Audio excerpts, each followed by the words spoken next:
call this meeting to order. Chairman Round is attending this meeting via Zoom and has asked me to preside over the meeting. So I'll now call the roll. Jeff. Here. Ryan. Here. Ann. Here. John. Here. Great, and Kathy's here. Okay, so we got a quorum, and we'll now preside with the first item on the agenda, which is the Pledge of Allegiance. The flag is on this side of the room today.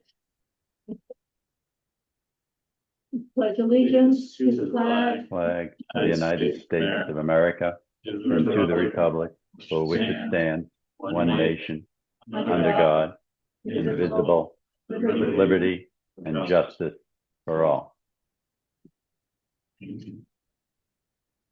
Okay, so, This meeting being recorded. yes, thank you very much, Anna, for the reminder. This meeting is being recorded, and as a convenience to the public, this meeting is available electronically via the Zoom link for viewing and participation. In the event of a technology failure, the meeting will continue in person. All right. Are there any public comments on non-agenda items? Anybody? No. Okay. All right, and then need my glasses for this. Next is the chairman's report. Just double checking, John, you have no comments. I had one that I would like to make. You all set? Yes. So on behalf of the select board, we'd like to thank our public safety teams for coordinating the inaugural Greater Cape Ann Public Safety Softball Tournament held in Manchester on July 12th. We've often commented that our public safety teams are the best of the best, and part of being the best is understanding that positive relationships beyond Manchester's borders are very important. These team building events go a long way towards nurturing that camaraderie that can enhance communications and coordination in the event of an emergency. And a special shout out goes to Manchester firefighter Phil Cicaglia for being the driving force behind the event. 100% of the proceeds were dedicated to the family of a fallen Boston firefighter. And in addition to Phil, we'd like to have a shout out to our third baseman, our town administrator, Tony Barletta, for participating in the event. Your participation and enthusiasm showed great commitment to the community, and it was very noticeable and appreciated by our public safety teams. Thank you. I appreciate getting invited. Young stud. And third base is a tough position, underappreciated position it is. All right, so then next on the list is a quick review of our action items. Is there anything pressing? Because we're running a little behind that any member of the board would like to bring to my I'd attention? like to just add an item to it. I got a couple of phone calls over the weekend about parking at the beach. Parking at the beach? Parking at the I think beach. that's on the list. Do we want to move it up? But I think after the season, we want to talk about how the, again, it's about parking stickers. Yeah, it's right on the list.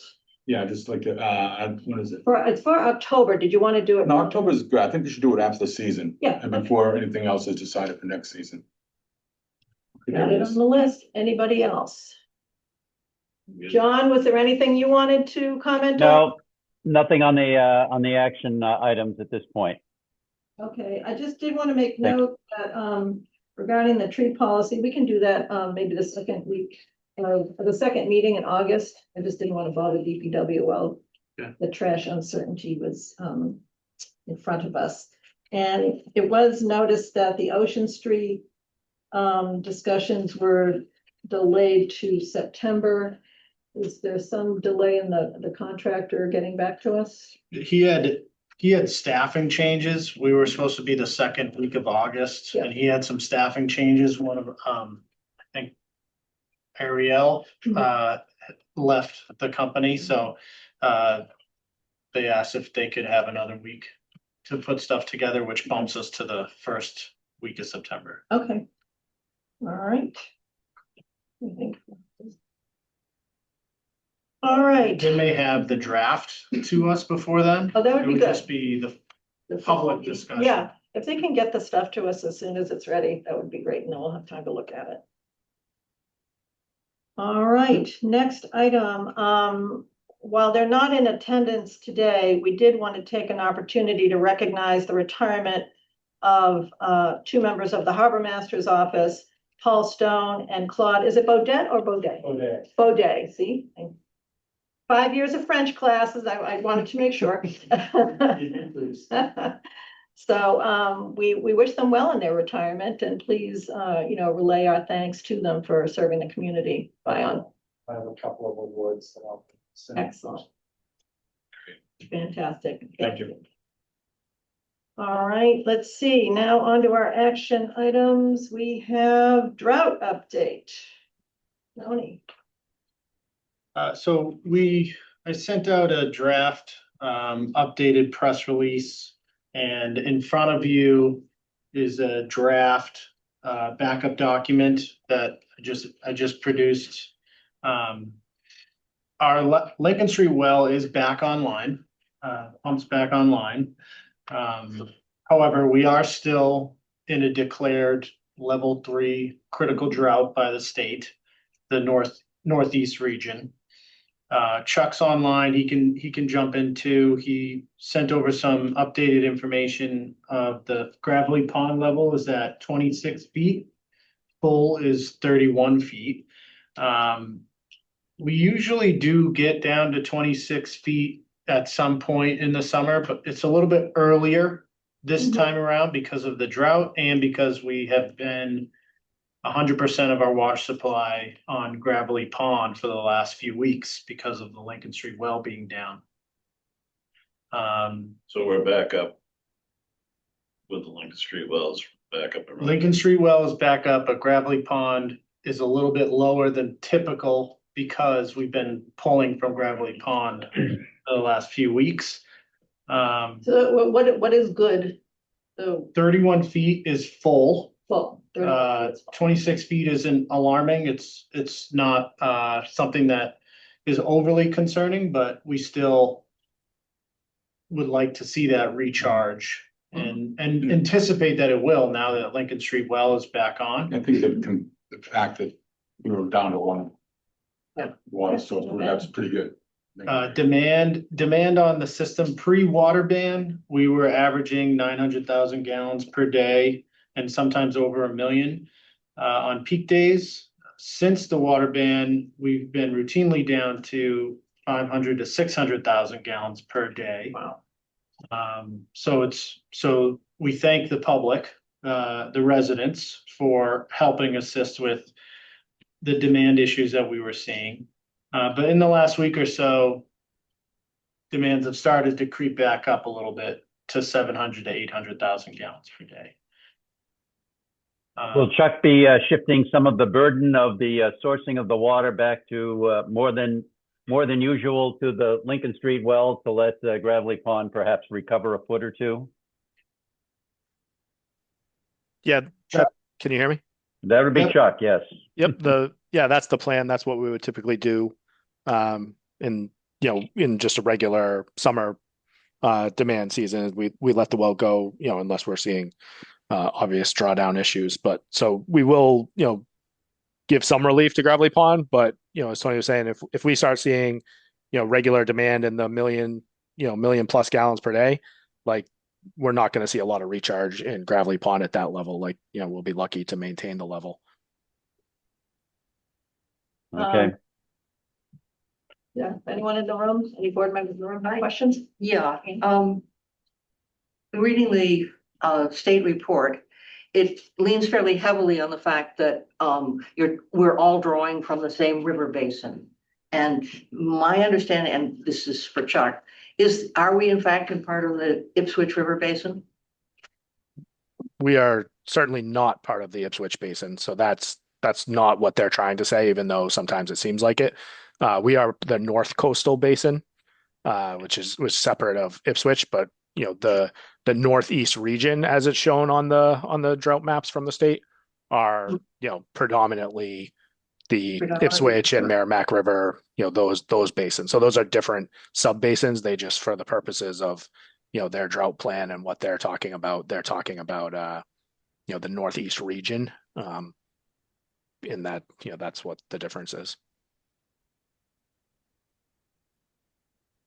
So it says all sources of water, regardless of their location or type of withdrawal, ultimately draw from the same river basin. So that's just not true in our case.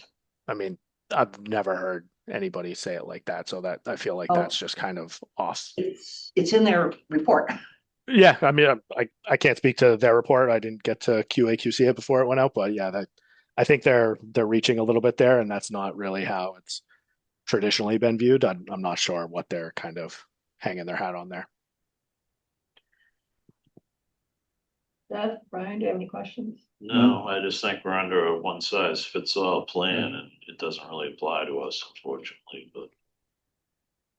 So I have a question. So if we were running 900K to 1 million gallons a day before the ban, and then we went down to 500 to 600K during the beginning of the ban, but now we've creeped up again. Are we, if it stays at 700K gallons per day, are you comfortable with that recharging Gravelly Pond enough to your satisfaction, Chuck? Right. So we get about 300,000 to 400,000 gallons a day out of the well. So you think about it, if we're at 1 million and we're drawing 300,000 out of the well, that's like 700,000. So that's going to maintain the level in Gravelly Pond. If our overall demand stays at 800,000, but we are using the well for 300,000, now we're down at 4 or 5. Now we should see a recharge of Gravelly Pond. Does that make sense? So I guess my question then is, if we need to maintain, if I'm hearing you correctly, we need to maintain roughly the 700,000 gallon per day usage demand. If we need to Right. maintain that, and that's what we're doing now, why are we considering loosening the ban? I agree. I'm just asking. I'm not saying we shouldn't do it. I'm just asking what the logic is. I'm not Well, following. there is a logic that says prior to the Lincoln Street well going down, Right. we said that we were not in the situation of the rest of the northeast section. Right. And that we were in the season when people were starting serious gardens.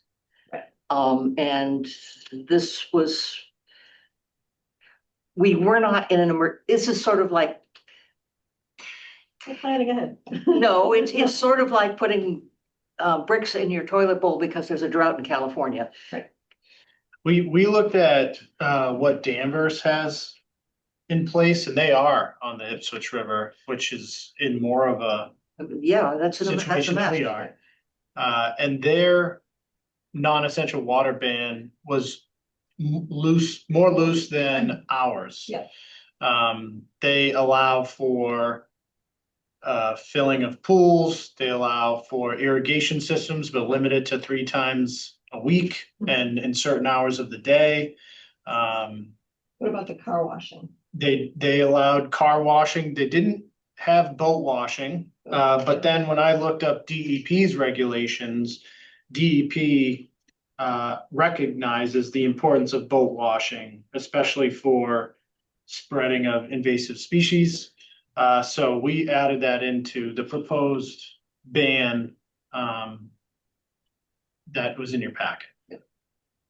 So Chuck, if we loosen this ban and it goes back up to 1 million, you're good with that? I'd like to see it stay below 1 million for sure, but I think. I guess what I'm wondering is, do we really need to allow the car washing? Do we really need to allow the everything else I'm kind of fine with, but it's really if you loosen it, it's gonna. Some of it was based on the conversation we had at the last select board meeting, Yeah. and there was concern about boat washing I'm and not talking about the gardens and boats, stuff, because so. boats, it's boating season, you're Yeah. gonna, you need to be able to rinse your engines out Mhm. and all of that stuff, but. I guess the only thing I'm wondering is, are we gonna be back here in 2 weeks and having the same conversation? So I'd like it to be kind of one and done. So if you guys are saying this is your recommendation and you're not gonna come back to us in, you know, in a couple of weeks and. We just don't know, Again, we just don't know like what the weather, is gonna look like in a few weeks. I mean, if we're dry, if it's very dry for the next couple weeks, that changes the discussion. If it's really wet, it changes the discussion. I think it's important that we maintain some water level ban for non-essential use. And try to put together a recommendation here that follows a neighbor who has A more serious. more serious Yeah. scenario, and also layers in the guidance that DEP publishes through their regulations on their website. I think, they do not. So they have health and, what's not restricted, health or safety includes outdoor uses like firefighting, municipal pipe flushing. Production of food. rather than go through all the details, could we just do, one thing to make this a little bit easier for the residents? Because there's a lot of minutia in what we're proposing tonight, which is a little bit different. Could we have one of those what's in and what's out slides,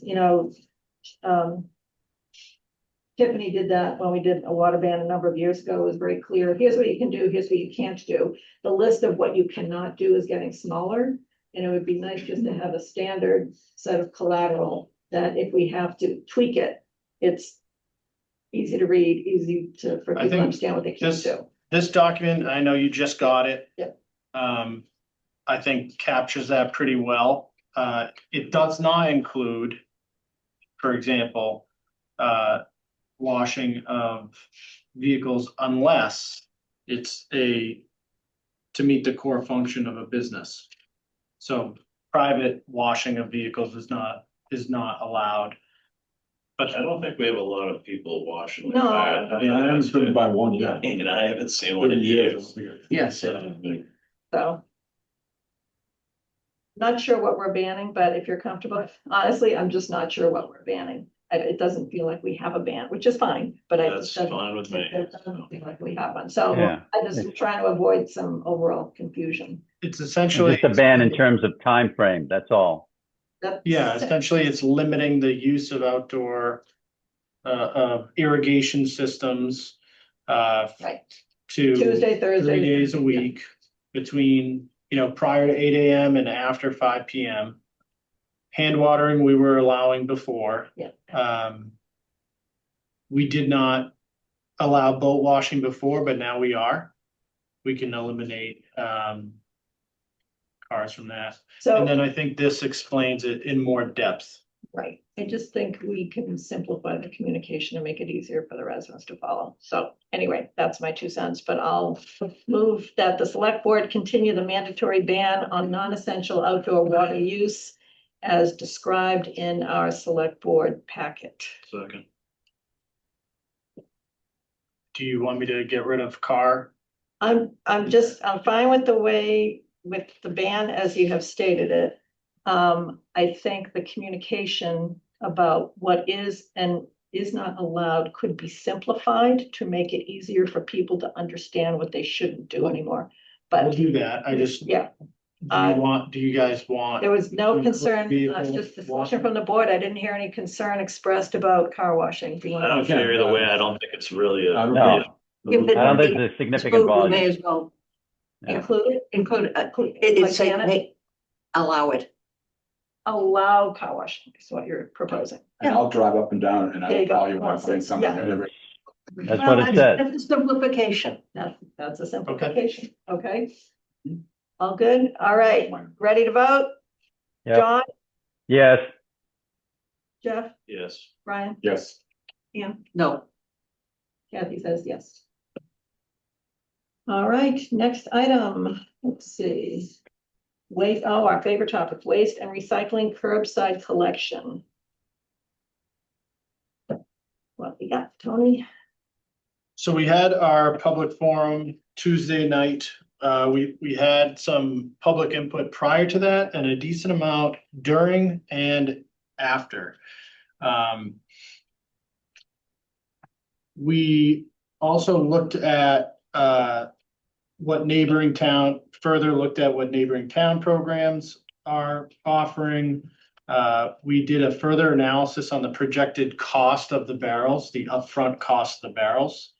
And layered into the program that we're designing, what the projected tonnage might be from the different types of barrels that you offer.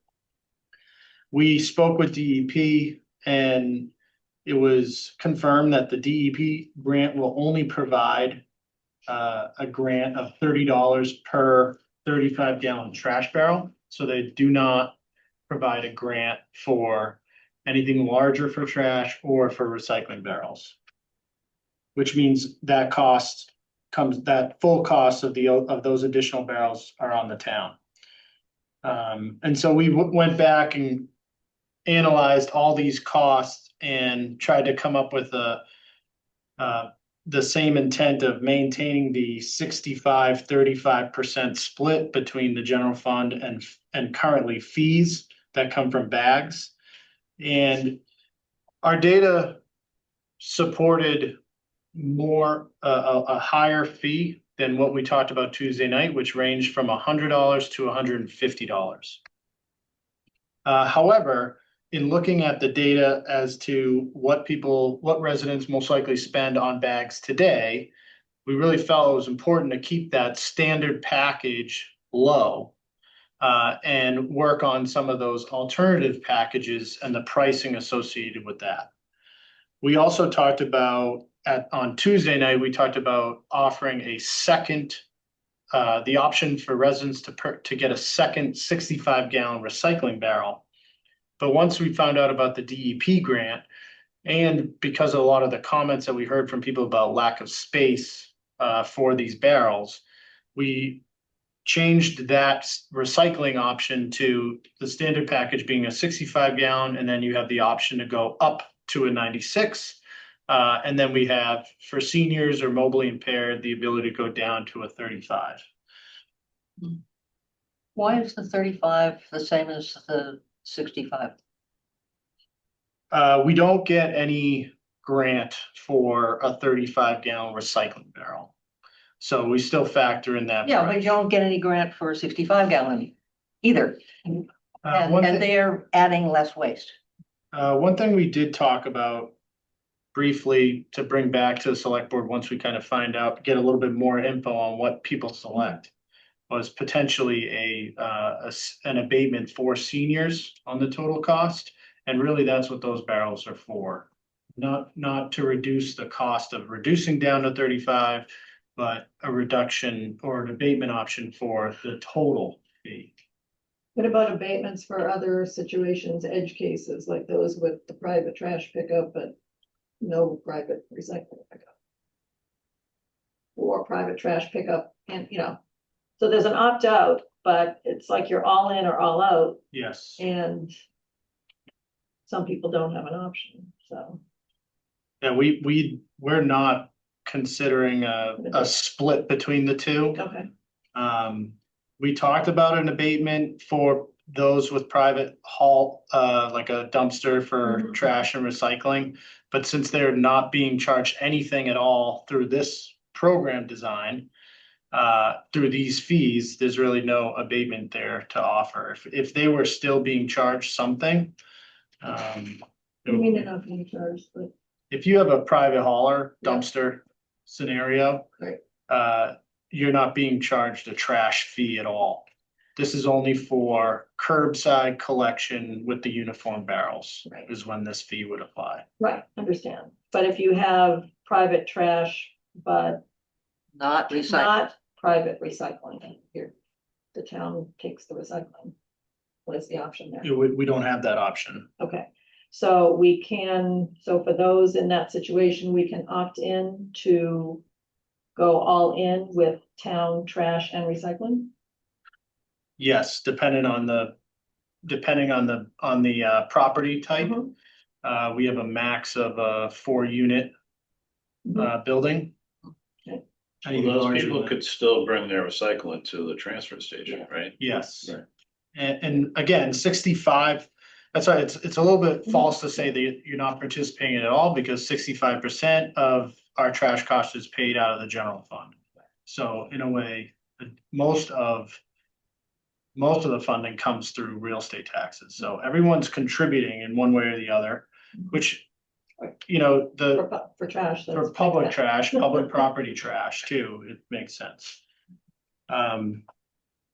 Okay, I'm still confused. When you say that alternative 2 is for seniors, are you going to do an age check? We could basically apply the senior abatement for real estate tax criteria. So I'm unclear, which option are you considering an abatement for? And I'm looking at the package, I see options, but I don't see. We haven't put that in front of you yet. Okay. It's something that we were thinking about offering if we do a fee, that we could have a senior abatement on the fee, the total fee, Use the regardless. same criteria for property taxes. as- Right. Regardless of what option you choose. Yep. That's something that we were discussing after the forum the other day. So as I mentioned in this memo that I provided you, the options that we're proposing in this package, the standard would be 1 35-gallon trash with 1 65-gallon recycling cart. And that annual fee is $100. Alternative 1 is if you wanted to reduce your recycling cart down to 35 gallons, but it's the same fee. Alternative 2 is maintaining that 35-gallon trash, but going up to a 96-gallon recycling, and that's $125. Alternative 3, 4, and 5 are all if you wanted to get a second trash barrel. If you get a second trash barrel in alternative 3 with the standard 65-gallon recycling, it's $175. Same thing if you were to go down on the recycling. And then the most expensive alternative would be if you got 2 trash barrels at 35-gallon each, and you upped your recycling barrel to 96 gallons, that would be $200. Essentially, the way this breaks down is a 35-gallon trash barrel equates to $75 annually. A 65-gallon recycling barrel equates to $25 annually, and a 96-gallon recycling barrel equates to $50 annually. But on the recycling side, you're replacing. On the trash side, you're adding. Again, it was really important, we thought, to keep the standard package low. If you are a resident who puts out 1 or less than 1 33-gallon orange bag on the curb per week, those households are in a spending range of $40 to $170 per year on the orange bags. So we felt $100 was an average price for folks in that category. Conversely, if you are choosing to get a second trash barrel, odds are you are producing more than 1 33-gallon orange bag per week on the curb. So for residents who are at 1.5 orange bags per week or 2 orange bags per week, they're spending $257 to $343 on orange bags per year. So even at the highest alternative at $200, it's actually a savings in that category. I mean, this is cheaper than any other city or town around. I did look at one resident asked about Peabody during that forum, and I still have questions to be answered, but it looks like from the surface that they are introducing a $200 annual trash fee, and it doesn't come with the uniform barrels. They just are introducing a fee at this moment. So I haven't seen So, I mean, the other. when it comes to service fees, you're usually trying to do one of 2 things: cover the cost of the service and or encourage a certain behavior. So with this standard option, we're trying to encourage recycling still, Mhm. and encouraging people to minimize their trash. And they've got lots of options to do both. Mhm. I've talked to a lot of people and everybody said they just want this thing rolling. Right. And What we this, do. and the other major comment I've heard is that if we get barrels and we don't have to deal with bags, all the better. So It is very easy. I think once this is rolling, people will be happy. Yeah. How are So we, Tony, if everybody goes with the default, how does the revenue situation work out? Just as an assumption. We, the math, the way that we designed this program was based on the assumption that 2/3 of the town would go with the standard package. Okay, If 2,200 households went with the standard package at $100, we'd bring in $220,000, which is about $50,000 less than our net profit on orange bags, which is $290. But you'll still probably get a little bit of orange bag activity for Yes. overflow and people who take Yeah. their. and there'll be people that would go these alternatives. So that number is only going to go up. Yes, this proposal, based on our projections, brought us right into a $5,000 plus or minus that 290. So if it swings a little bit, it projects $285,000 to $295,000. when is this going to be billed? So for anyone that gets a water sewer utility bill, this would be applied to their utility bill. For those that don't, they would get a one-time bill mailed to them. I'm sorry, so water and sewer utility bills would be broken down into quarters. Mhm. So it'd be split into 4 installments per year. Any other questions for Tony? We Yeah, does this project trash and recycling every week or trash and every other week recycling? This is based on every other week recycling. If the board, we did speak with Casella about including in the contract the ability to go to every week recycling if we wanted to change our mind. They said, not ideal, however, going from every other week to every week is easier for them to handle than the opposite. If we start with every week and then peel it back, that may be a non-starter for them. That additional cost is about $70,000 per year. So if you apply that 65-35 split, that 35% of 70 grand is $26,000. I would have to adjust these rates to try to bring in, an additional 26,000 if we wanted to go to every week recycling. I mean, it makes sense to try it, and then to your point, then if we feel it's not working, then.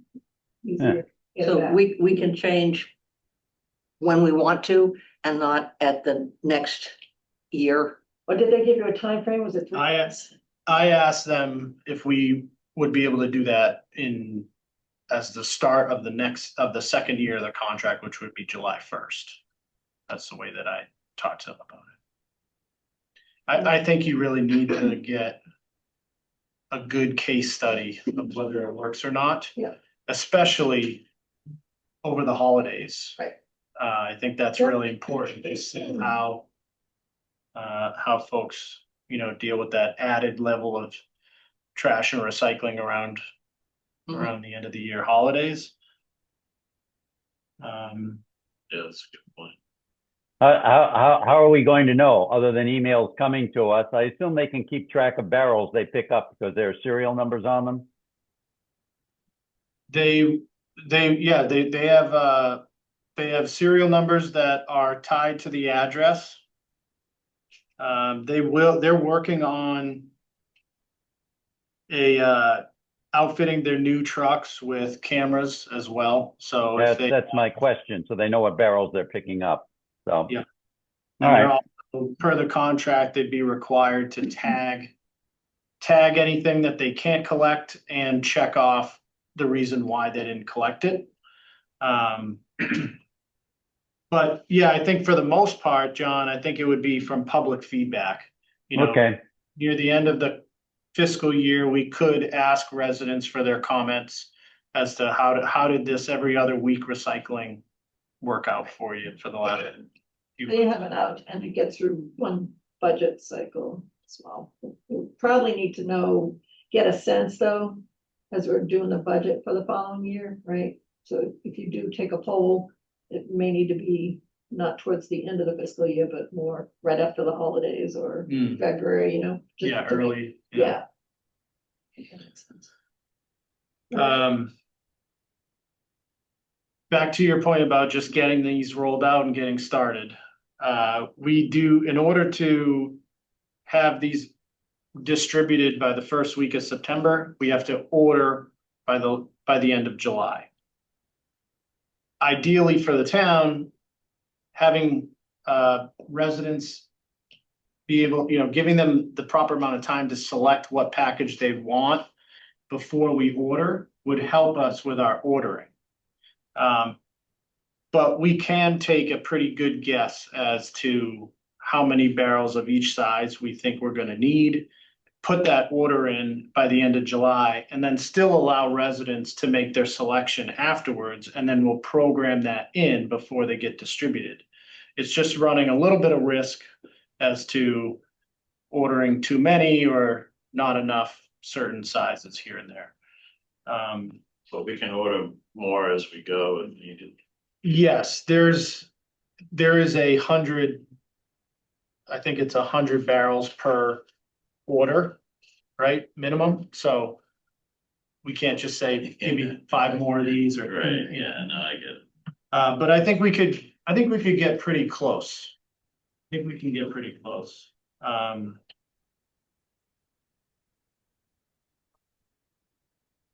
there any other key elements of the program The other, that was a date change? yes, so when I spoke with Casella about how soon they can get back to the collecting recycling and trash now, before we get to the carts being distributed. They said that they would be able to do that if they could collect on Tuesday and Wednesday instead of Monday and Tuesday. They did say that long-term, they could maintain a Monday, Tuesday schedule. However, for their operations, it would work out better for their schedule if we just stuck to a Tuesday, Wednesday collection cycle. The benefit on that is we avoid, Monday holiday hiccups. yes, we would not be bumped. Anytime there's a Monday holiday, we wouldn't get bumped to Wednesday, Thursday. We would maintain that Tuesday, Wednesday schedule. But it's just another change that we're putting on the residents, so. So what you're saying is they're proposing to start picking up recycling using our current bins as long as we change our pickup schedule to Tuesday, Wednesday. And then once the bins are distributed, ideally, we would keep the same Tuesday, Wednesday schedule. Right. Okay. And we could also start to introduce the every other week recycling in the second week of August. So that would be trash and recycling next week and the following week. And then the following week would just be trash, and then the following week, trash and recycling again. So we could basically introduce this Yeah. new, Sure. Yep. This week, this is what you're getting, this Yep. week, visual. I pressed Casella pretty hard on not wanting to do weekly updates Right, from now until September. Right. And really getting a commitment. Mhm. And that was their response. I do think if we're okay with, if we'd prefer to avoid Monday holidays and go to a Yeah. Tuesday, Wednesday schedule, it makes sense to just start introducing that now. And same thing with every other week recycling. Why not Yeah. just start Going getting now. into the habit? Yep. But we have a backlog of recycling that needs to be collected. So I said, you gotta give me at least 2 weeks of recycling collection just to get us back to. So, one last question then regarding let's say we agreed to all of this, the change in the schedule and the, biweekly recycling. How does that change the Black Earth compost pickup? Does that move with us, or does that stay on Mondays? And also, what about the hours to the transfer station? Would you consider increasing those? Right now, our transfer station is open on, our typical is Wednesdays and Saturdays. If we go to Tuesday, Wednesday curbside collection, we could move that Wednesday transfer station day to Monday. Yeah. But then there'll be some holiday issues, or we could move it to Thursday or Friday. So we could adjust the transfer station based on that. And I'd have to double check on Black Earth composting. It would make sense to move them with that, to move Black Earth to the same Tuesday, Wednesday schedule, so that doing it all together. So I have a question about the routes. Are the routes gonna stay the same? So in other words, the people who had a Monday pickup are gonna move to Tuesday, and the people who had a Tuesday pickup would move to Wednesday. Correct. So, regarding the transfer station, has that been doing better? I went, it was like 5 minutes. I had great reports about Saturday. It wasn't nearly as long. They had 2 people working, and the bins were emptied prior to Saturday, so they lasted the entire day. I think the problem is that very first car, very first spot when you pull in, that car is out because of that barrier and everything. That car's out too far. So everybody's trying to shuffle around that one spot. And that seems to be the sticking point. Get a little better direction when the cars coming in, telling them where to park maybe. Well, it's a spot there for people to unload, but the spot's not long enough. That's the problem. The spot really blocks the view of everybody in line. They can't see what's going on beyond that car. Right, exactly. I mean, as far as the staff there is great. I mean, I went up there Saturday, everything was okay, but that, as far as the design, that seems to be a real sticking point, that very first spot. So maybe we could take an action to just monitor the volume, just keep giving us updates at the select board meeting, on the volumes or what you're seeing, is there increased activity at the transfer station, or people putting out less recycling because of the throwing more in the trash because they're getting weekly pickup, so looking at the data, I think is going to be important for you to help figure out what we should do going forward. Mm-hmm. Are there any other questions from the board? John, do you have any other questions, comments? Nope, as Jeff said, let's roll. Yeah. Jeff, Brian, Ann, anything else? Good. All right, I'll take some motions. I move, Ian's gonna go first. Okay. I move that the select board approve the proposed every other week recycling and collection as recommended by the town administrator. Second. Any other discussion? John, Yes. Jeff, Yes. Brian, Yes. Ann, No, Kathy says yes. So we kind of combined a couple of, Well, we got a problem here, Kathy, because Yeah, okay, so we still have to do the, we have to do the Program motion itself. ahead of. yeah, we kind of combined a couple of motions here. So, So I'll make a motion, the select board, I moved the second one and you. I should- right, so I'll take, yeah, that's fine. I'll move the select board approve the proposed curbside program and the associated fees as recommended by the town administrator. second. any other discussion? John, Yes. Jeff, Yes. Brian, Yes. Ann, Yes, Kathy says yes. And one Okay. more, I move the select board approve the proposed Tuesday, Wednesday collection schedule as recommended by the town administrator. Second. Ann, yes, Brian, Yes. Jeff, Yes.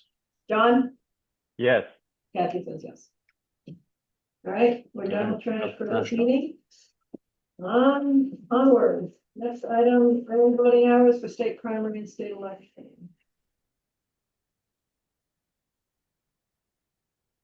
So there, you gave us the, information, this one sheet in the package, and we will have a paper item here to sign, the actual warrant. So this is just for the primary.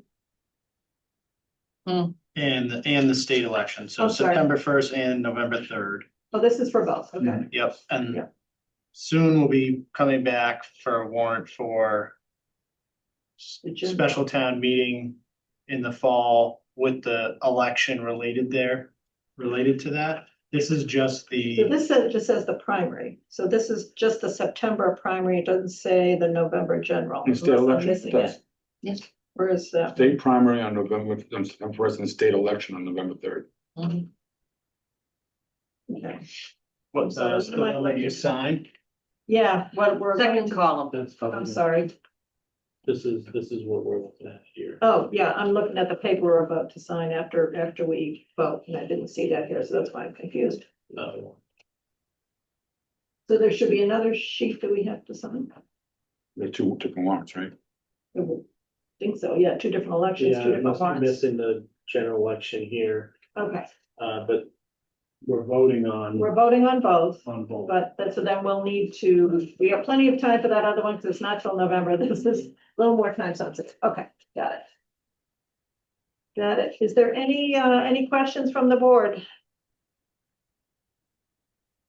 No. No, John, you good? nope, I'm fine. Okay, I move that the board approve the early voting dates and times for the state primary and state election as presented by the town clerk. Second. Any other discussion? Okay, John, Yes, Jeff, Yes. Brian, Yes. Ian, Yes. Kathy says yes. Okay. Committee appointments. So that was that the early voting? I'm sorry, that was the early voting, was it? And then And then I move that the select board approve and sign the warrant for the 2026 state primary to be held on September 1st, 2026. Second. John, yes, Jeff, Yes. Brian, Yes. Ian, Yes. Kathy says yes, thank you. All right, now we're on to the committee appointments. And we have a few, so we do have someone in the room, I'd like to suggest that we have, I think, mostly advisory committees and one adjudicatory committee. I'd like to suggest that if there's any discussion, we discuss the advisory ones first. So there are two new members, one new member of an advisory committee being proposed, Chabaco Land Management. Natty? Yes. There you go. And for Harbor Advisory and Winthrop Field Committee, those are all existing members on those committees. Is that correct? For the advisory. The advisory committees, yes. Okay.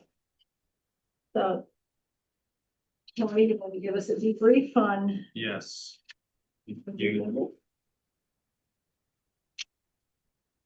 Sorry, I was going in the other order.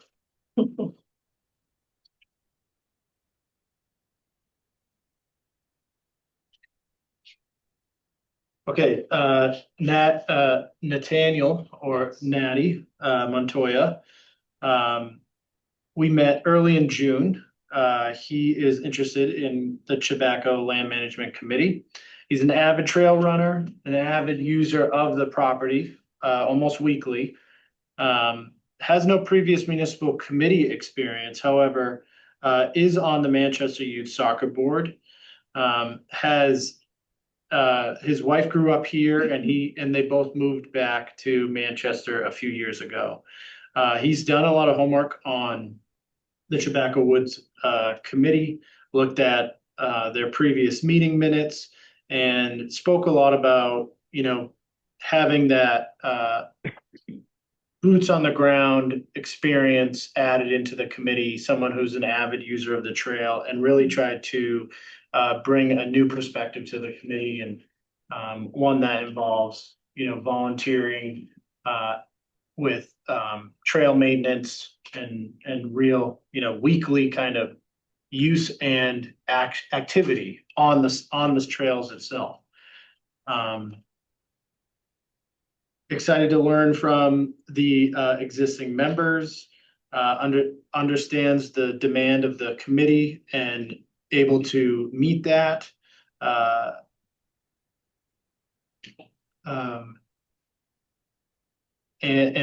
Sorry. And we spoke about the conflict of interest and open meeting law training that he would receive after appointment. Natty, do you want to add anything else to that? Man, that was a very good summary of our conversation. Well, I think I realized too, during the course of this meeting, the just Gravelly Pond and the effect that it has on our town is incredibly important. And I don't think I realized that until sitting here and how much discussion goes on around the drought and just how those types of conditions affect our town. So I think everything Tony said is true. I have a lot to learn, but I'm excited to step up and work with the three folks as well from the Hamilton side. I think that's kind of a unique opportunity as well. So Thank you for coming forward as a new resident. It's really wonderful. We love to see that. That's great. Does the board have any other questions or comments? Welcome aboard. Thank you for stepping up. John, you Thank you. good? And thank you, Natty. I'd like to suggest, Tony, that we take a vote on the non-adjudicatory boards, just the advisory committee assignments. Adjudicatory boards should have a little more discussion, I think. Let's just So, adjust that motion. yeah, okay, so. I'll move that the board appoint the individuals listed on the non-adjudicatory. Adjudicatory You're welcome. boards. For the terms indicated. Second. Any other discussion? John, Yes, Jeff, Yes. Ryan, Yes. Ann, Yes, Kathy says yes. You're good to go. Thank you very much. enjoy the open meeting law. Yes. thank you. Okay, and we have one applicant for there are two Board of Health openings and we have one applicant. Thank goodness, this is wonderful. And I was looking at the website today just for clarification. The two people who are no longer on the Board of Health, their terms expired. June, I think. Yes, okay. I was looking at, I had some notes here, but I lost that. Oh, there it is. So the reason I wanted to separate the discussion here is for the adjudicatory boards. We've often talked about making sure we have the right skill set on the board. And I think it's wonderful when we have, people come forward, and I just wanted to make sure we're the chair, I presume you have contacted Peter and he's good with the applicant? Yes. Excellent. So regarding the candidate we have before us, I just wanted to mention too, that on the Board of Health, currently then we have Peter, we have Leah and Donna. Those are the remaining people on the board. And I believe, Donna was a nurse, Leah was as a physician assistant, and Peter has a science background in chem and biology. So we've got a good diversity of science and medical background on the board. So I just that's what I observed. Do you want to talk about your conversation with Marion? Is she online? Mary's online. Excellent. Yes, Mary and I met later in June. Many of you are aware of her background. She has served in various roles. She was on the planning board for 8 years. She has a consulting professional background on research company. She has the comfort and confidence to come up to speed fairly quickly on issues related to the Board of Health. Has spoken with current members of the board to get a better understanding. Likes how there are some pretty clear directives from the state that overlay the decision-making and jurisdiction of the Board of Health. Okay with the Board of Health schedule, they tend to meet during the day, and that wasn't an issue for Mary. Has no problem with meeting in person or hybrid. She's been in Manchester for 12 years, and is familiar with a lot of the open meeting law and jurisdiction of different committees, and interested in getting on board. Mary, are you with us? Can you come off mute and add anything to that? Hi, yes, I'm here. That sounded good, Tony. Thank you, Mary, for coming forward. Really appreciate it. Oh, my pleasure. Does the board have any questions or for Mary or comments? John? No, it's fine. I know that Mary is certainly familiar with town government processes and activities, and that's certainly I think a very big plus. So thank you, Mary, for returning. Thanks for saying that. Yeah, no, I agree. The comment I have is, and the reason I went through the retirement membership on the board is, again, for these boards that are decision-making bodies, it's important that we have the right skill set. I really like the idea of having someone on the board who represents, a resident, right? Not necessarily with a deep scientific or medical background, but someone who's trying to understand what's being proposed and would be the voice of the average resident, so to speak. I do think, though, we do have one other vacancy on the board. So Tony, you might want to talk with the chair about, is there a particular skill set they are missing or would like to have on the board? Because it's been open, been advertised for a while, so we may need to go hunt somebody down and ask them if they want to help. He's gonna need a poke for that. When I spoke to him last, he had mentioned that there were potentially two other people might be interested. So I would look at the Gonna reach diversity back of skill out there. sets and the backgrounds on the whole board to make sure that they've got what they need Yeah. to make those decisions. That's great. All right. I move that we appoint Mary Foley to the Board of Health. Second. Any other conversation? All right, John, Yes. Jeff, Yes. Brian, Yes. Ann? Yes. Kathy says yes. Congratulations, Mary. Welcome back. Thank you. All right, next item on the agenda. Next time I gotta bring the right glasses. Temporary art installation approval at Reed Park. Elisa is with us. I think we've all been briefed on her vision and hope for. Oh, I thought I lost the Zoom for a second. And her hope to install the Tidekeeper Atlantis mermaid statue in the harbor.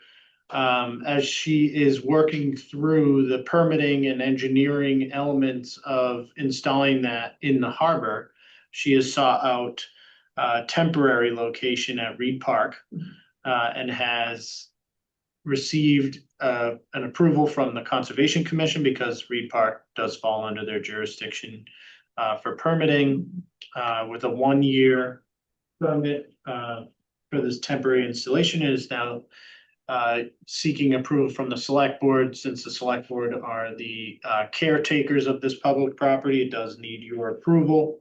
And right before the meeting started, she sent over the insurance certificate that we require for this type of project. Okay, questions from the board? No, it's glad to see this moving along, so. Yeah. Where in Reed Park? Oh, I'm trying to. Where exactly in Reed Park? So. It's not cabinet. Have printed the Uh-huh. documents they presented to the Conservation Commission where there is like a marker. So Oh, okay, so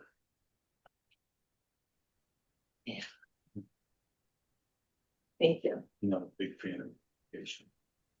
And how, could you, remind us of the dimensions of all? Yes, so the base, the structure is like 5 feet tall in a seated position. And the base is a little more than a foot on one side, because it's a boulder, so it's not exactly the same height everywhere, and it's a foot on the other side. But how tall, what's the height? She's a little over 5 feet A little over 5 feet. From the base. On the from ground or from, no, the mermaid, I'm just talking about. No, the whole whole The statue. whole statue is probably 8 feet. 6 feet, 6 feet. yeah, so that's fine. I'm not wild about lighting it at night. No, that's like just, it's around there, there's no lights at night. If we want to have a little solar power thingy that points, but there's not gonna be any, Okay, No electricity. no. So how long do we anticipate it's gonna take to get the necessary permits for the more permanent installation? So the DEP says that from when we have all the documentation, it takes from 4 to 6 months. Once she's installed, I am going to start working with, we're working already with a marine engineer. And we need a structural engineer to do like the study of the area. So once we have those two, once we have those documents accomplished, also we need the Coast Guard approval, and we need the Army Corps approval. So Brian maybe knows the timeline for those two better than me, because, The Army Corps should be faster than DEP. okay. Best guess, Bion? I would say probably the same as Street Park, that was 3 or 4 months. Like, would Not we, Street Park, I'm sorry, Text Point. so could we anticipate installing this in the harbor, assuming she received the required approvals next summer? DEP, yeah, I think DEP is the real challenge, and if you can get over that hurdle, then next summer. Is there any concern about kids climbing all over it? That's kind of my question. I mean, I have a 3-year-old, I just took her to Reed, 3-year-old granddaughter, I just took her to Reed Park this past weekend, and she'd be all over that thing. Kids climb, so I'm just. Yeah, I mean, that's a good point. I didn't even. Yeah, no, it's gonna be a plaything, plaything. So, I mean, I initially thought that it was gonna be installed for the purpose of our festival by the sea, so everybody in town could see it. I honestly didn't realize we were asking for a full year install in the park. That's kind of, I didn't anticipate that. How does the board feel about that? I mean, I don't. Yeah, it's semi-permanent, I guess, but. I don't really have a problem with it. I mean, I personally would like to have seen it tucked a little further away from the middle of the park itself, but that's my only angst. I think I agree with you if it was gonna be a real permanent structure. I mean, but I heard John, did you want to? Yeah, there is, you know, there will be kids that will be climbing on this, but of course we do have the memorial statue that's also in Masconomo. That's a much bigger statue, and people sit around the base, and kids do walk around on it and touch it. There'll be a novelty thing here because this didn't exist there before. The other one's been there since, well, I don't know how long, day one, long time. So there's that. I know that Lisa does have the certificate of insurance to cover any issues that might arise from that, but it is not a giant statue that you're falling off of here. It's pretty close to the ground.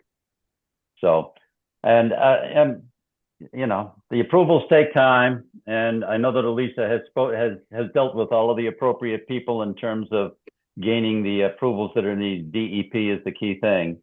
So I'm certainly hopeful and confident that things will happen and this gets installed next spring where it belongs.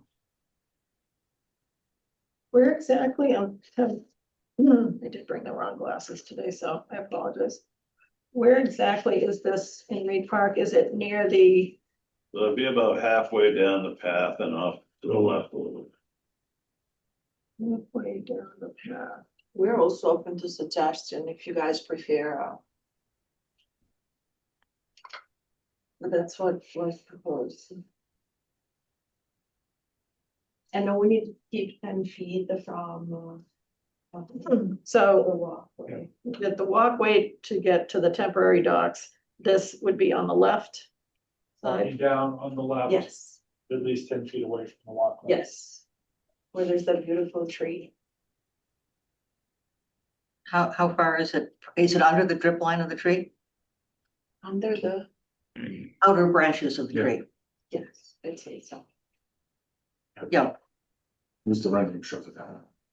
Are you wondering if it would, Compress the hurt roots. tree? Yeah. How much does this weigh? How much does the, So the base is the granite. the whole thing? Yeah. The whole thing is probably going to be 6,800 pounds, 6,600 pounds approximately, because the granite base is 6,000 pounds and it's 4 feet by 3 feet basically. And it's a little bit over a foot high. See, what I'm uncomfortable with is, I'm kind of agreeing with Brian, I'm a little uncomfortable with the location. Not having, was there a landscape designer consulted at all? It's a very big thing in the middle of the park. So I'm just wondering, was a landscape designer consulted at all? We're gonna have the Festival by the Sea event. Well, I think that they probably coordinated because the chamber is the one that It's announced this, been, right? yes. Well, I'm not, I don't care what was announced, that's not the. No, what I'm saying is the chamber was involved, has been involved with it for a while. So I'm- Understand, but they're only there for one day, so. No. As far as the Placements. tents and the placements, and oh, by the way, I have reserved a spot for this again. So. Anyway, what's on, sir? Yeah. No, I mean, Reed Park is not a heavily landscaped park. Yeah, I'm not looking, I'm not. I mean, if we're concerned about tree roots and you guys have an idea where we could move it to, I don't know, but. John, did you have any other comments or questions? No, I don't know about this tree roots thing. This is a temporary installation and I'm not worried about tree roots for a number of months. If this was like 10 or 15 years, maybe this is a problem for a tree, but I don't think this is going to be a factor for that period of time, if in fact it is a factor at all for that sort of thing. There isn't any excavation that's involved here. Was, only thing that I was, and it looks like, if I remember correctly, where the planned installation of the sewer connection for Reed Park Float expansion is to the right of the path. Is that correct? So I think, so that is, Okay. that was a concern we wanted to avoid Then with that, that side. okay, I'm good. Uh, That's what I'd want to put it down there, but if it's gonna impact our long-term plans, then I'm not. Yeah. I think Elisa, certainly she was in touch with the DPW, and I think I saw some sort of an email about that discussion because it's possible they could be dealing with something along those lines and with that issue within the next year. And they needed to have access with regard to what that pathway might be. I'm good. I could have DPW meet with Elisa out there, stake out where the proposed spot is, have them double check that it's not gonna interfere with any current or future utility needs, and then could have the tree warden Mhm. take a look at, proximity to the tree roots and see if any flags are raised. Is this decision time sensitive? Yes, because of the obviously previously announced. Well, this is. What does it take That's what I'm to, getting at. if there is, let's say we approve it for the purpose of the event. Okay, but don't want to sustain it there for an entire year. What is involved in moving it out? Mike McCarrican is the one that like is donating his time and machinery to do this, and he has been doing a lot of work for the town.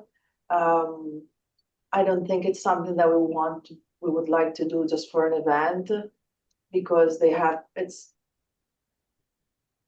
the goal of having her as a temporary location is this. I opened this nonprofit to do this gift for the town, and I've been working really hard to raise the money to make this happen, because only the bronze casting is 30,000, which I was able to, raise so far. And I was hoping that having her in the temporary location would get the town even more excited and involved, and help a little bit in the fundraising to pay for the Chapter 91 and everything else, because it's a community effort. It's a gift for the town, but it is also a community effort. I've been doing a lot of work, but without the community, I don't think I can do this. It has to be like the whole town, getting together to make this happen. So that was the idea of the temporary location. So she already feels like she's part of the town. People can start enjoying her presence, and then following the journey from land to water and making it special, knowing that she's there, but she's not meant to stay there, but she's going to be then in Masconama Park. So that's the idea around the temporary location. That would not make sense if it was just for the Festival by the Sea, which, by the way, they're casting her now, and I'm not sure she will be done for Festival by the Sea. I hope, but if it's to rush the production of doing this to have it ready for Festival by the Sea, I will not rush it. So I'm going to the founder basically every day to make sure that we move forward. But it's a very time-consuming process, bronze casting. So there's welding, there's pouring, there is sanding, there is So, all right. I'm good. At this point, I'm good. Yeah, I would like to amend the approval to say that it will not be lighted. And pending approval by the the tree warden The tree warden, yeah. and a review by the DPW. There's also one hand raised from a resident. Yeah, I just want to make sure we get to the board, so thank you. Any other comments from the board? Or we take public input? Okay, who would like to make a comment, Tony? Rick, your hand is raised. Did you want to comment on this agenda item? I do. Hi, Rick Rogers, 82 Old Essex Road. I think I know everybody here. You hear me okay? Yes, we can. Okay, great. So I have a couple concerns with making this permanent. And I know that's not what's on the agenda today, but I just kind of like to raise these couple of points and for response or comment. So I think first, let me just say I love our local artists and art and artisans, right? So I support the town supporting them in this sort of temporary nature. But I think considering a permanent installation is a little bit of a slippery slope, right? What is the cutoff? What are the guidelines? Mr. Rogers, excuse me, if you're about to make a comment about the installation in the harbor. Yeah. Is that where you're going? Yes, right. So the intent here is to make this permanent, and I kind of have some concerns about that. I appreciate that. I think this is not, unfortunately, the time, based on what's on the agenda. We were deliberating on a very specific issue. So we're not going to be talking about the permanent installation tonight. So can we talk then what would be the outcome of a temporary installation? Well, we're trying to get through the temporary installation first, and then once the permits are approved, then we would be having a meeting on accepting the gift, I presume, Tony, is that the process? That's- If I'm misunderstanding the process, please let me know. Yes, I mean, there's permitting for the harbor. Permanent installation includes a whole nother round of process with the state. I think it would trigger planning board, it would trigger Concom again. So there'll be additional public, meetings related to that permitting process, and then the select board, of course, would have to accept the gift. Right. Technically, I think, Brian, you could correct me if I'm wrong, but depending on the final installation point in the harbor, it wouldn't necessarily be the select board, town property. That would fall under state jurisdiction, right? Depending on where it actually ends up, if it's on the wall or anyways, So, yeah. certainly the select board Mr. have to accept the gift. Yeah, so I think Mr. Rogers is making a very important point. We gotta be clear on what the process is so that residents have an opportunity to comment at the right time. What's being asked of us tonight is to approve a temporary art installation at Reed Park. Mhm. That's where I'd like to keep the discussion. It sounds like it's going to have to go back to Concom or Planning Board for the permanent. Is that what I'm hearing? I think it will. Okay, I was not aware of that. Okay. Because I believe planning board has. I think Bion has Go a ahead. clarification. DEP, I mean, you've got your town boards, but DEP has very clear comment period. Okay. For all of their projects, where Okay, people get to, for a period of time, where they get to write in, comment positively, negatively on the merits of the project. so what would trigger the public comment period? So DEP, that's a public notice, and folks are encouraged to submit comments. So, but what would trigger that is it? The application of the chapter. Filed for the chapter 91.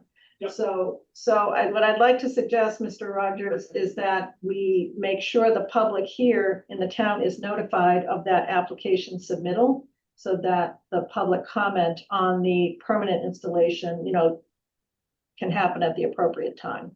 Right now, we're trying to figure out how and if we allow it at Reed Park.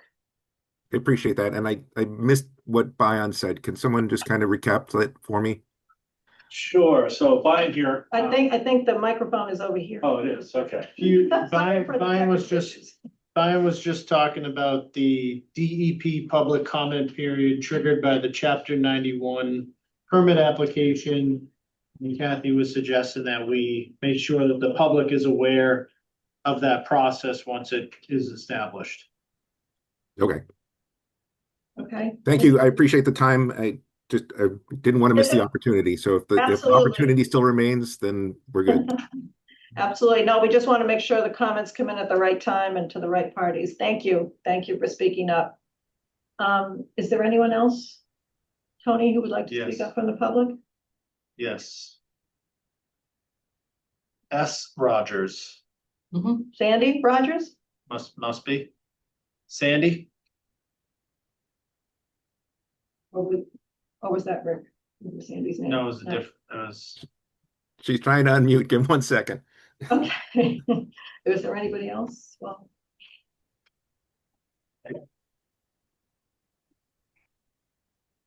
Hello. hi, Sandy? Yes, hi. Yeah. Could you please identify yourself? I should have asked Rick to do that. Street address for the record. I think he did, but Sandy Rogers, 82 Old Essex Road. I want to say that I agree that you should have the town warden, tree warden, not town warden, make sure to check the space. I'm not sure how big the base is, but hopefully the fundraising that this artist is going to be doing should hopefully cover any damage to the property or the lawn, if this is going to be out there for potentially a year or more, with months, I don't know how big of a space it is, if that's something that the town can readily cover. So, and also I agree with the safety issues. If it's a 5-6 foot type of sculpture, there could be a lot of activity around it. And so we'll want to make sure that it's in a safe place. So just wanted to add those comments. That's it. Thank you. Thank you. Tony, That's it. that's it? Mhm. Okay. Anything else from the board? I'm gonna ask that, I think you made some adjustments to a potential motion. Tony, if you can read those back. I would also, before you do that, like to suggest, this is something very new for us. And I would like to suggest that you come up with a contingency plan for moving the statue should it become necessary for whatever reason. Of Or course. whatever. We can't foresee, your plan is wonderful as far as introducing her to the town and moving her from land to water, et cetera. We don't know what the reaction is going to be, right? Of course. So, and because it's something very unique that people are not expecting in the park, because it's designed to be in the water, we don't know what the reaction is going to be. So I would ask that you just, of course, come up with a contingency plan should something be necessary. I think that as she come in, the way she comes in, it's the way she will move out. Right. So, and we will take care of Mike is used to working with the town, so he said that he's going to put rags when he's going to install the sculpture, so there's not gonna be damage on the grass or anything. And of course, we will take care of putting everything back the way it was. Thank you. After she's moved. Thank you. Thank you. All right, Tony. Kathy, Oh, sorry. Yes. do you want to phrase this motion that we're not giving permission for a year? Yeah. We are giving, we reserve the right to revoke Mhm. during the year.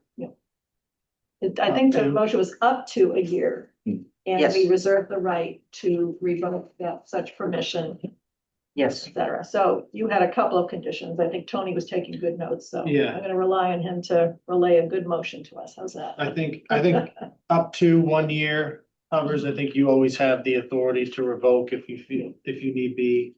I think we can keep it, for the record that we're not approving lights. We don't have to include that in the motion here. If we wanted to include lights, I think we would add it to the motion unless you feel strongly about Well, having it. it's just Yeah, It's just the right. The picture has lights, so it's okay to be clear. I okay. can say no. Sorry for the. All right, so, Jeff, I'll read it, and if you want to say so moved. It would be, I move that the board approve the temporary installation of Atlantis, the Tide Keeper sculpture at Reed Park for up to 1 year without lights and subject to DPW and tree warden approval. So moved. Second. Okay, any other discussion? John, Yes. Jeff, Yes. Brian, Yes. Ian, yes. Kathy says yes. Good. Good luck. Thank you so much. Good luck. Good. Thank Look you. forward to seeing it. Thank you. All right, next item, mooring assignment transaction report. For discussion. All right, if I may. Yes, please. When we passed the harbor master section of the bylaws, there were 3 legs for transparency. One was waiting lists, and there are several different kinds of waiting lists, but waiting lists dated mooring assignments and a transaction log, which showed when a mooring was assigned, to whom, and reasons when a mooring was given up, by whom, And that doesn't require a reason. But it does not say that in the regulations here. This is, the regulations say he shall post lists of all mooring permits, including mooring number, sticker serial number, which we don't have anymore, permit holder and boat name, and all waiting lists and all mooring assignment transactions. That's what it says. Yep. So we discussed this at the briefly at the last meeting. There was, I asked where we were on publishing the transaction list because I see Brian at the back of the room holding it up. That is not what was presented to the town. Having a single reason as part of the mooring list was not what the town voted for. So can I, Kathy, can I ask her to elaborate on that? Because I do not understand that. Yes. When the harbor master section was presented to the town meeting, the discussion involved what the three legs of transparency were. Right. And that was a separate transaction log, not an addendum to one of the other lists. Right, it was a transaction. The wording here is all mooring assignment transactions, so a log. And when I But see, it does not say a log. assignment transactions. Yeah. And when I asked the question 2 weeks ago, I guess, Tony, I thought you indicated that such a document does exist, but it was not posted on the website. Did I hear that correctly? Correct. Okay, so is it on the website now, or is it still just in paper form outside? It's on the website now. Okay. And then what was added in your packet is not. What's in your packet is a draft Yeah, that's not a alternative. transaction log, transactions. So I'm on the website right now, real time, If you in go the to harbor. mooring, you go to list resources. Departments, User Harbor. Mooring reassignment. Well, I don't know if that's the mooring list, right, with it, This with is the added. 122. Oh, okay. It's on, that's what's on there, but it's not in the same order. lists and resources. And there's mooring assignment July 2026. Is that, what's the link that I should click on that has what you are claiming to be the I don't- assignment transaction? I don't do posting, I don't access Okay. the totally. I'll Tony will answer the One question. second. Thanks.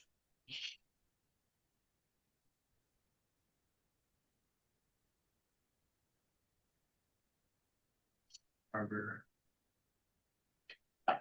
Some resources. What do you say? Mooring assignment, July 2026. That's, So if you click on that link, okay, what's been added, so this is what Ann's speaking to. okay. What's been added to the mooring assignment list is this far right column, Reassignment type, reassignment type. okay. And It's not a transaction. that's not a It's not a transaction. transaction, yeah. So I think, and Brian and I have talked about this before, this is a language issue. I truly believe this is someone speaking Greek and somebody else is speaking Chinese issue, a different language. I come from a technology background and a finance background. And I think you have your husband has a technology. I have a technology background too. Transaction, this document that I'm looking at right now, and I would describe it as the result of an outcome of a transaction taking place. Mhm. It is not the transaction. A transaction should have the word add, change, delete. And it should have the position, the date that the person, if it's on a waiting list, it should have the date that the person went on the waiting list. That if you ask a finance Yeah, that's on professional, the wait list. On the wait list. The But- date they went on, so one at a time, I'm sorry, Bion, the dates that they went on the wait list Yeah. are on the wait lists. I understand. It's, So you're asking for all these documents and then a separate document with all the same information on it. It's different. They serve different purposes. The purpose of a transaction document is for ease of traceability and audit, so that if questions arise, it's very easy to determine what happens. That's why it's heavily used in technology and finance, so you can diagnose what happens. Okay, let So- me ask this question. Why does it need to be in a separate format than the software that we paid for that everybody said was gonna fix this problem? So that's an excellent question, because I thought that was one of the reasons we were going to the software, was to help us with the transaction log. The software should have some sort of a transaction, and I will use the term log because that's what's commonly used. Is this coming from the new software package, and does it have the ability to produce an audit trail of some type? Well, we'll start with the first question. Yeah. Is this produced by the new software? Yeah. And the answer is no. Okay, The soft. okay, let Ann, yeah, You tell me. yeah, I'm sorry, your question, Ann. My question is, I'm sorry we bought software that doesn't meet the requirements of our bylaw. The problem is our bylaw doesn't reflect what you guys want. It's not clear, I don't care, this is not clearly spelled out. We had this conversation before, and I brought up the fact that if we want something, we should have a policy and it should be spelled out exactly what we want. And the rest of the board told me, we're gonna leave it up to the discretion of the harbor master, and that is how it was left. And this is exactly what happened. And now you're telling him, or someone is telling the harbor master that he's not doing his job, and that is I think, untrue. I don't think I will just speak for myself, Jeff, I'm not saying. And I'm not saying that you are. There is a limited amount of people that are saying the harbor master is not doing his job, and that is false. Again, I agree with that, because I have no evidence to the contrary. However, having done this type of thing for many decades, I will tell you flat out, I've seen this 100 times. This is a communication issue.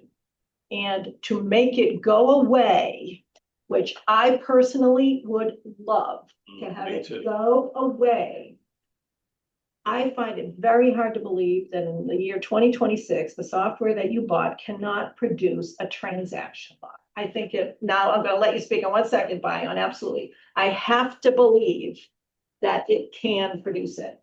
I don't see it here. Perhaps it's in process or in work, or I don't know, but I have a hard time believing that. Bion, what would you like to say? There are 3 different softwares the communities use. One of them you had when I started, which could in no way, shape, or form produce any reports, documents, lists, transaction at all. We got rid of it. I introduced and we used a product that I brought with me from Kittery that's has all of the data for 15 years. It can create these reports that extracts data from the database. None of the 3 products, none of the 3 can produce these products, and I didn't want any of them. I was told we needed to have one. So we ended up Are you with, holding up what we're seeing? no, from the link? I'm holding up the reassignment list. Transactional list. Reassignment list. Okay. So, None of these products can produce what you want. If you want to be able to produce in-house, transparent, clear, where you can go back to the database and follow the trail to the beginning, is going to be an in-house specifically designed product that can produce the things that you want. So I don't want to solution it here because then we get into all sorts of other issues, but if you're saying the software can't do it, then I believe you, it may not have been structured to do that. However, that doesn't mean the transaction can't be produced. So what I think we have here personally is a disconnect between the words in the bylaw and what we're producing. I Now, you can do one of two things. Question I have. Yeah. It should be on us to make a clear policy Yeah. for, and not just the harbor, any of our department heads. This document should stand on its own, and it does not. And I've been on a policy committee This is on not a a school policy, system this for is a- 10 years. This is not a policy. This is a bylaw, and the policy supports the bylaw. So if we need a policy to support and clarify the bylaw, then we should work on coming up with such a policy. That's what I agree. I think that, and Brian, I want to make sure you have an opportunity here, but I think that there's a disconnect hear between that. what's written and what's. I hear that. My concern is is the information, you just have to go look for it. The information's available. Yeah. Okay, there is no freestanding, okay, so reality here is we're meeting the intent of the bylaw. The information is there. How you cull through it to get it is the question. Okay, so It's difficult, yes. okay, but yet it's available. There is transparency here. It's difficult transparency, but it's transparency here. So I think to Jeff's point, there's nothing here that is not what, there's nothing nefarious here. Everything's here. We just have to know how to look for it. I'm not a computer geek. I'm not a computer geek. I don't know how to make that happen. Okay, so just for clarification, there has been, in this discussion here, there has been no one suggesting that anything nefarious has been done in this conversation. So I just want to be, this conversation, so let's keep it simple. And you had another comment. It's blown out of my head. Just.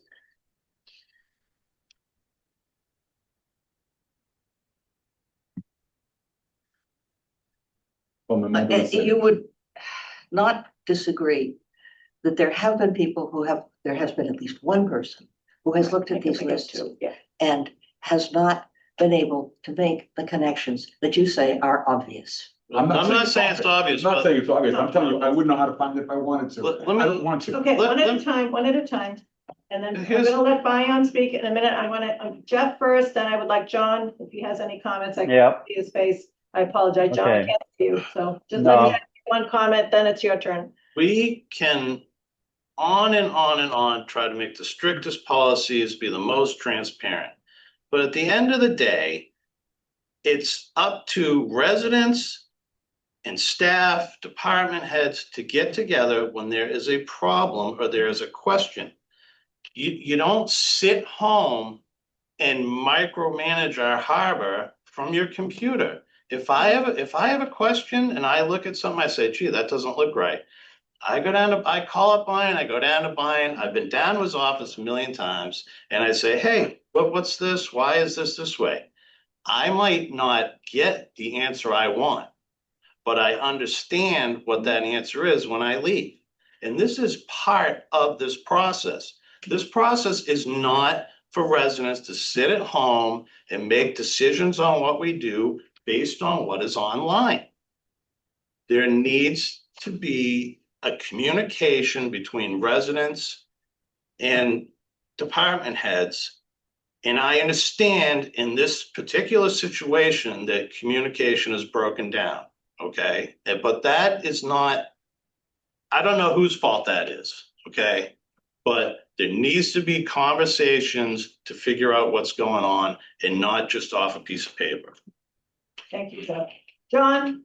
Okay, yeah. Kathy, I think early on you made the comment that far right column is a result of transactions, which I think is what most people are interested in. And if they have questions, they want to know, how did you get there? Bion has all of the information. This is how we got there to this particular result. I don't think he has very many people coming to him on an annual basis or even ever asking what's going on with this or with that. I think most people are interested in the result. And if they have questions, they will come to him. So from a pragmatic perspective, I think we are where we need to be. And all of the detail, which I have no reason to believe that Bion does not have, but it is behind all of the stuff that produces that result, is there if somebody wants it, and they can ask him for that. But I don't think those conversations are very frequent. Ion, would you like to make another comment? I would love to. This one sentence bylaw dictating what the harbor master is supposed to produce with no other direction leads me to want to produce a product people can look at and say, of this person, this date, this reason, I disagree with that, or I'm concerned about that. I'm going to go down and I'm going to mine the 15 years of saved archive data to find out exactly why that transaction happened. This is a tool so people can look at a mooring and feel comfortable that it passed for the appropriate reason. The transparent reason, parent, weightless, changes, where they were, it's all the data. You have all of the data. I have saved it all. I have created it because there was no process. There was nothing here. And to have repeated attacks that I have not produced what's on here with zero guidance, nobody coming to my office and saying, listen, can we, I apologize, Tony has been really good about saying, can we add a whole date rather than just a year? Yeah, that's exactly the kind of input So that I would welcome. Okay, The well, last 2 years. so just, I understand this is an emotional issue. I just want to clarify one thing, Bion. I did sit in your office, and every time we talk about this subject, I do give guidance, and I apologize if it's not clear. A transaction contains some sort of event, either add, change, delete, and what was added, what was changed, or what was done. That is a transaction in the purest sense of the word, with, based on many different professional domains. Okay, so please don't say that no one has come to you to give you guidance. I have tried and I have failed. I apologize for failing, but I have tried. Okay. I think this is enough discussion for tonight, but we have a disconnect, Tony, between, I'll say, our record keeping and how our record keeping is presented versus the wording in the bylaw. There is a disconnect there. And there's a difference in language. Until you can change the bylaw, okay, and get rid of that word, transaction list, that'll solve the problem too.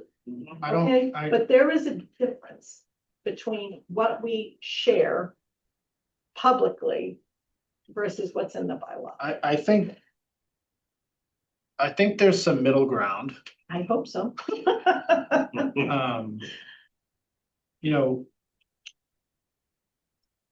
The bylaw is 4 words that cover this subject. So I agree that the select board should, if they want a certain information on a report, it should be voted on by the select board, so it's clear and agreed upon. Because when it's left to discretion and then later criticized, that's unfair. Correct. I agree. Number 2, I think that some of the information on this request to be included in a transaction report goes too far. I think that the transaction report that we can produce in-house, because the programs aren't able to do that, can get to the core goal of that report that has a result-based explanation of how someone acquired a mooring, came from the wait list on this date. We can add the date that they were originally on the wait list to the transaction report, but that's also on the wait list report. So, but I just want to be clear. Yeah. And I feel I need to be clear. Yeah. Reason for revocation, reason for reassignment, that type of information is where you would go to the harbor master to understand why did this result occur? Including all of that information on this transaction report, it builds it too far out. I also think I think that we have to be just clear on what the expectation is. So I don't think that I Right. don't think that it's solely a communication issue. I think that there is a small amount of folks who are raising this issue, which doesn't mean it's invalid. We have a bylaw, and we have to meet the bylaw. That's a fact, and we have to do that. So how we want to do that, I think we just got to be clear on. But I don't think that this should turn into a heavy, large assignment for a minimally, a department that has no real administrative staff to it. And I don't think it should turn into a report that explains every detail of why a transaction occurred. I think it should be a results-based report. So let me offer the following suggestion. We have in front of us a suggested transaction format. Okay, I'm going to ask Tony and the harbor team to, in writing, amend this format to what you can reasonably produce with the information we have. I still am praised to think that the software can't produce something.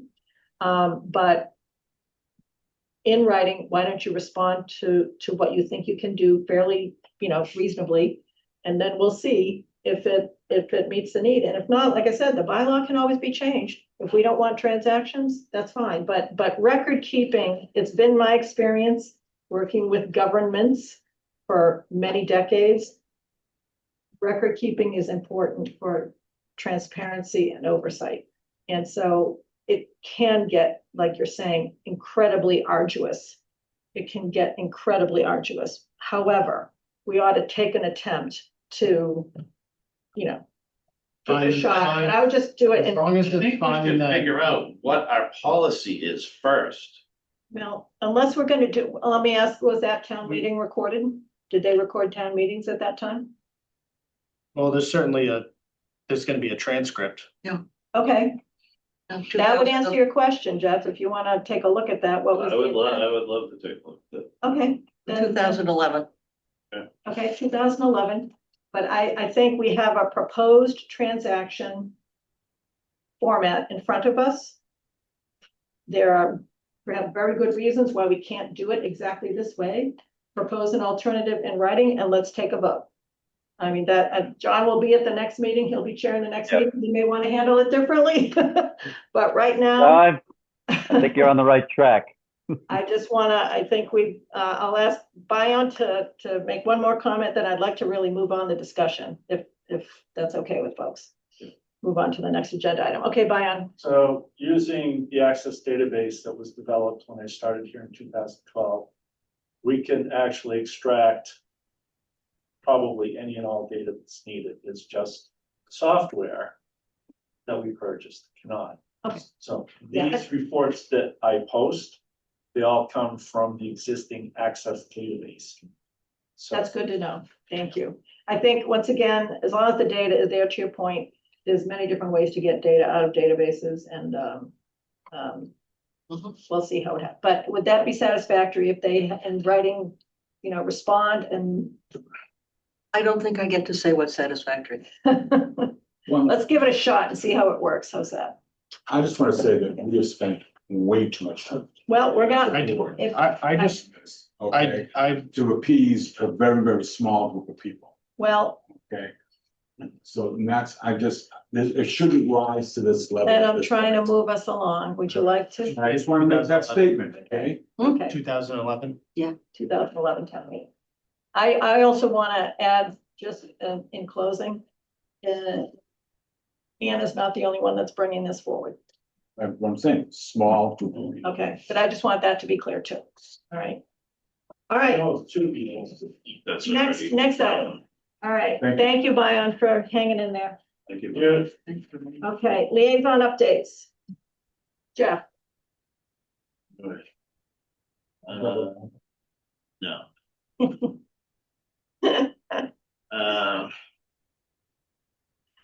Yeah,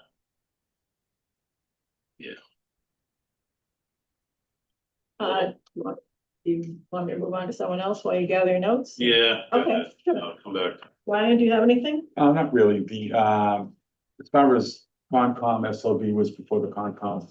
I have heard on a couple of different, occasions, the question asked, why is it in person? Why is it totally virtual? And I wish I knew the answer. Okay, and again, I'm gonna say it again, I think we have to visit that, we have to visit soon. And as far as, the,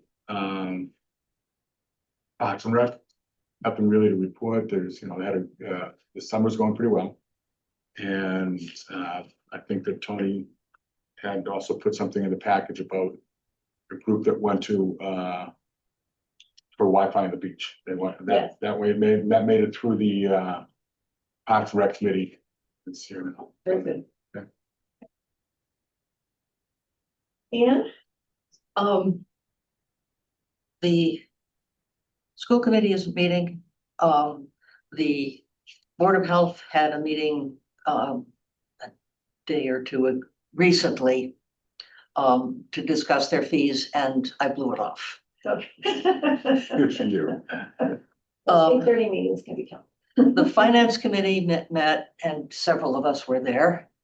And first approved a bunch of transfers, discussed the reasons for needing transfers and the source of the transfers and how things were, where the guardrails were. They then talked about the sanitation contract and the effect of the budget. And capital items and what was in the contract, and briefly on the launch service, where the reservations were. And that's what I heard from the finance committee. Thank you. Jeff? The planning board had a public hearing, for One Deer Hill for a site review on building a 2-family house up there, or 2 multi-family units, I should say.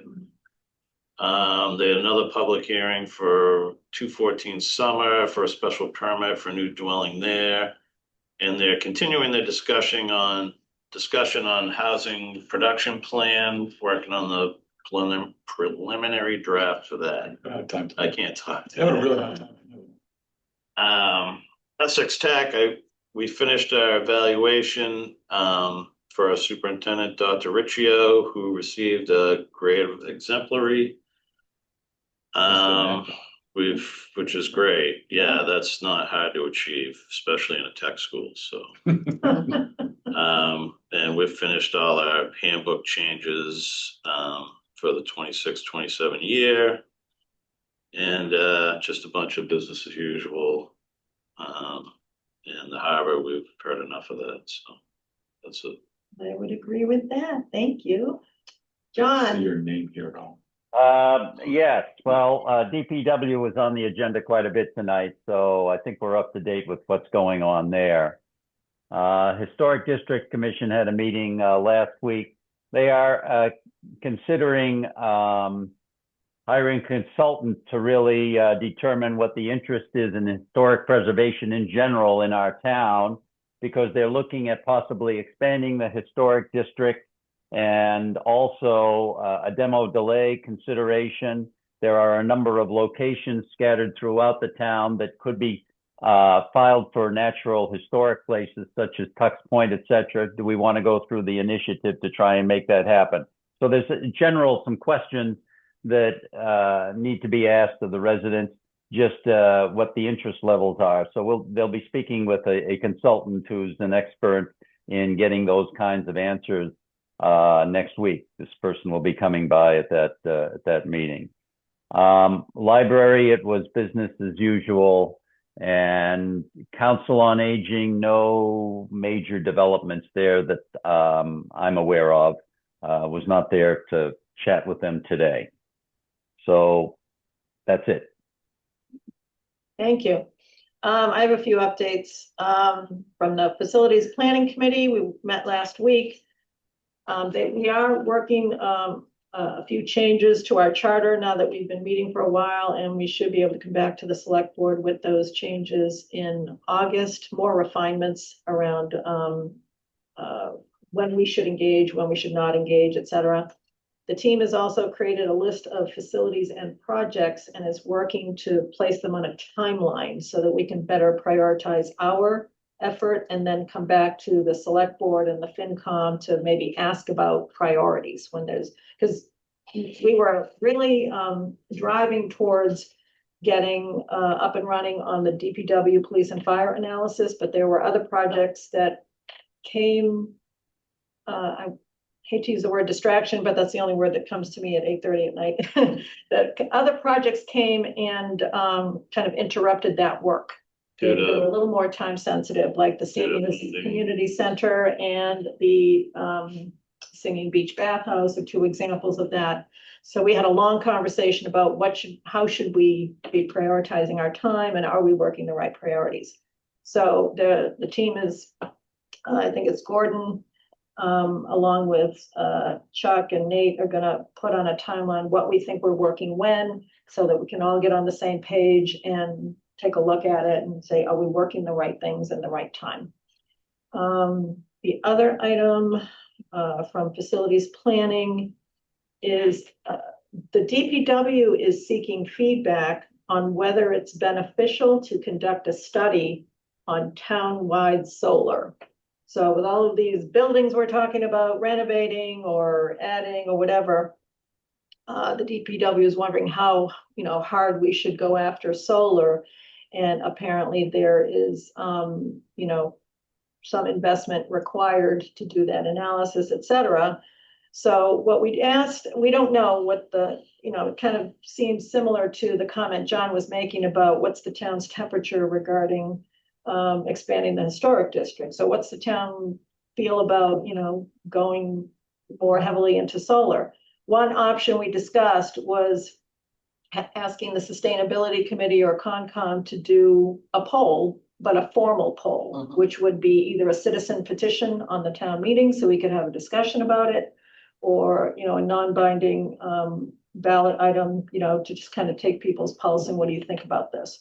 So I believe a couple of members of the Facilities Committee took the action to take this commentary back to their committees so that they will take the action on taking the temperature of the town regarding solar, and then we'll go from there.